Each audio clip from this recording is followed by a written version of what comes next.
بتعمل ايه؟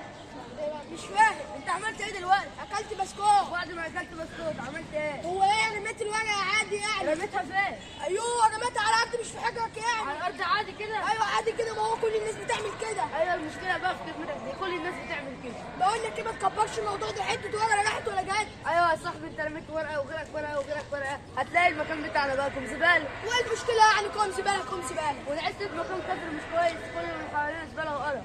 يا سلام يا عم المصلح الاجتماعي، ولا يهمك شويه كده هتلاقي عمك هاشم جاي ومظبط الدنيا. وكمان في كل اول حصه تربيه رياضيه هتلاقي الكابتن شوقي يصدر تعليماته المحفوظه، غير لبسك وفي ثواني ملعبك يبقى زي الفل.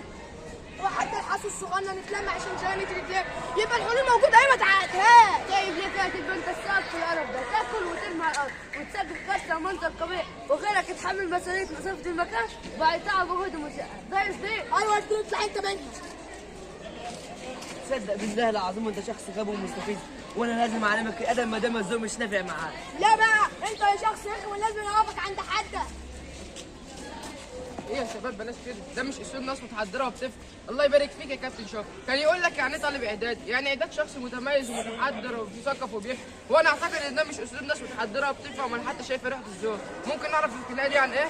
كويس انك سألت. اكلت بسكوته ورميتها على الارض، دخل المصلح الاجتماعي بيقول لي ما في الزباله، قلت له لا انا هاكل وارمي في اي حته، وفي عامل نظافه هيلم ورا منه ومن غيره. وطيب لو قلت لك ان صاحبك كده عنده حق، وان ربنا سبحانه وتعالى امرنا بالنظافه في كل شيء، قال تعالى وثيابك فطهر، وقال تعالى يا بني ادم خذوا زينتكم عند كل مسجد وكلوا واشربوا ولا تسرفوا ان الله لا يحب المسرفين. وقال الرسول الكريم الطهور شطر من الايمان، والحمد لله تملا الميزان، وسبحان الله وبحمده، والحمد لله تملا ما بين السماوات والارض.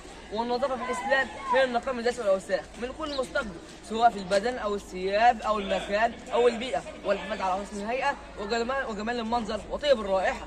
ومن مظاهر النظافة والطهارة في الإسلام نظافة البيوت والأماكن العامة وتطهيرها من النفايات والقاذورات، لقوله صلى الله عليه وسلم إن الله طيب يحب الطيب، كريم يحب الكرم، جواد يحب الجود، فنظفوا بيوتكم ولا تتشبهوا باليهود. وحث على نظافه الطرقات بعدم التبول فيها او القاء النجاسات او القاذورات، وحث على اماطه الاذى عن الطريق وعدها شعبه من شعب الايمان. ياه بالراحه شويه، كل ده من الفك بسكوت بتاعي. ايوه شيء انت شايفه صغير ممكن يتسبب في اذى ناس كتير، وتكون انت وامثالك السبب فيه. شفت يا عم الشاي الصغير اللي انت كنت مستهزئ بيه او تسبب في كسر زميلك، كان ممكن يكون في المكان ده اخوك او ابوك او اي حد قريبك. اتق الله وحافظ على نظافه المكان، عشان المكان ده مش ملكك لوحدك، ده بيتنا التاني وملكنا كلنا. النظافه سر عنوانك، فدع نظافتك عنوانك. نظافه المكان تعلم من مكانه الانسان.